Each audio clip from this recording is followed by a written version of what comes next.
2025 সালে এখনো হাজার হাজার প্রবাসী এই সৌদি আরবে এসে প্রতারণা হচ্ছে।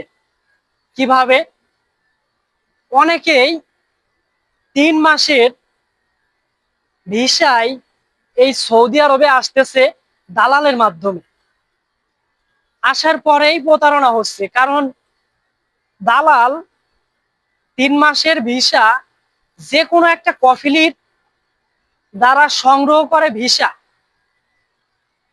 ভিসা সংগ্রহ করার পরে সেই ভিসা দিয়ে বাংলাদেশ থেকে কিছু কিছু লোক আনার পরে, এখানে আনার পরে যেই কাজের কথা বলে আনে, ওই কাজ কখনোই দিতে পারে না।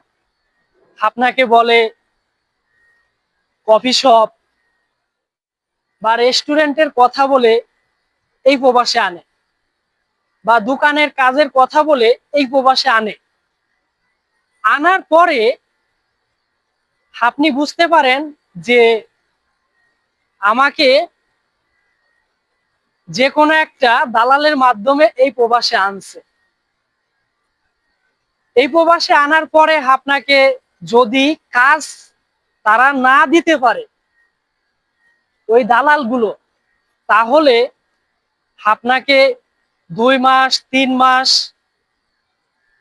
অনেকে 2-3 মাস বসায় বসায় খাওয়ায় একটা রুমে দালালে রেখে, ঠিক আছে, রেখে খাওয়ানোর পরে যদি তারপরেও কাজ দিতে না পারে, তাহলে আপনি ভেবে নেবেন যে অনেক বড় একটা প্রতারণার শিকার হয়েছেন।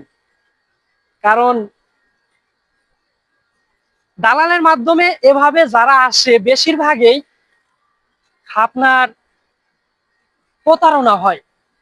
কিছু কিছু লোকের কাজ দিতে পারে, তারা যে কোনো একটা কাজের সন্ধান করে কিছু কিছু লোকের কাজ দিয়ে দেয়।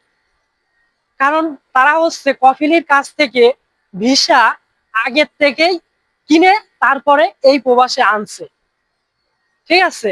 আপনাকে কোনো কোম্পানির মাধ্যমেও আনে নাই, যে কোনো কফিলির দ্বারা ভিসা শুধু সংগ্রহ করে দালাল নিজের টাকা দিয়ে এই প্রবাসে আনছে, যে কোনো একটা এজেন্টের মাধ্যমে।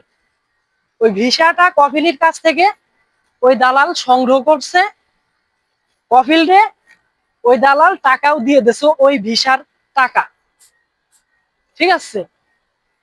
এখন আপনি এভাবে যদি আসেন, আসার পরে আপনি ভেবে নেন যে আপনি বেশিরভাগই প্রতারণা হবেন।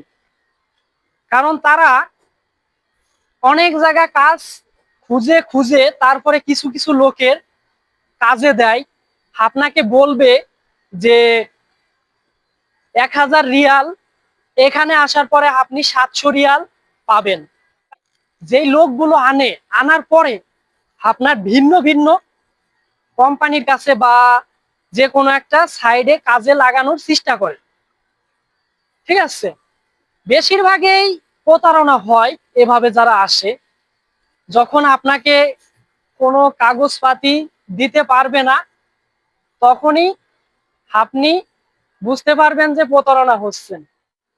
5.5 লাখ টাকা দিয়ে এই প্রবাসে আসবেন, আসার পরে যদি দেখেন এরকমের একটা অবস্থা, 2 মাস 3 মাস আপনাকে একটা রুমে রেখে কাজ দিতেছে না, তখন আপনার মনে হবে যে এই পৃথিবীতে আর বেঁচে থাকতে মন চাবে না, ঠিক আছে।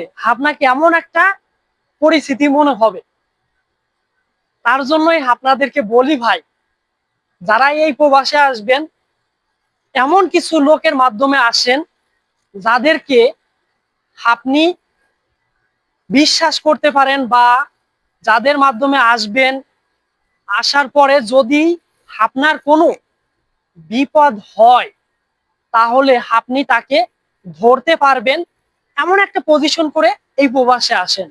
কারণ ভাই, বর্তমান কই আগের মতো সৌদি আরবও নাই, বা যে কোনো কান্ট্রিতেই যান, কোনো কান্ট্রি এখন আর আগের মতো নাই, ঠিক আছে, এখন বর্তমান প্রবাসের জীবনটা খুবই কষ্টের, এটা সবাই জানে। কিন্তু যদি আপনি নতুন এসেই এরকমের প্রতারণা হন, তাহলে আপনি এই প্রবাসে এসে কিছুই করতে পারবেন না। কারণ নতুন এসেই আপনি প্রতারণা হচ্ছেন, আপনি অবৈধ হয়ে কিছুই করতে পারবেন না।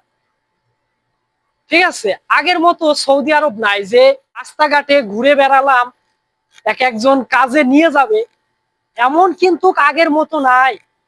এখন 2025 সাল, সে আগের কথা ভুলে যান।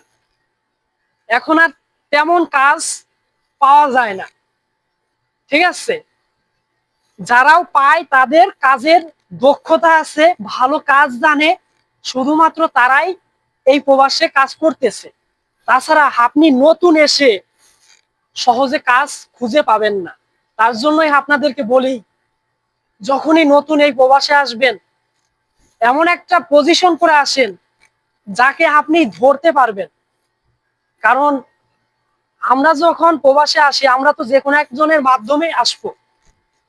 তার জন্যই বলি, মাধ্যমে আসেন আর যেখান থেকেই আসেন, এজেন্টের মাধ্যমে আসেন, আসার আগে যে কোনো একটা পজিশন করে আসেন যে তাকে আমি ধরতে পারবো।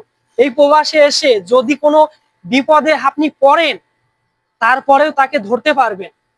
সেরকমের পজিশন করে আসার চেষ্টা করেন, ইনশাল্লাহ ভালো থাকবেন। আর সকল শেষে একটা কথাই বলি, আপনারা সবাই ভালো থাকবেন, সুস্থ থাকবেন।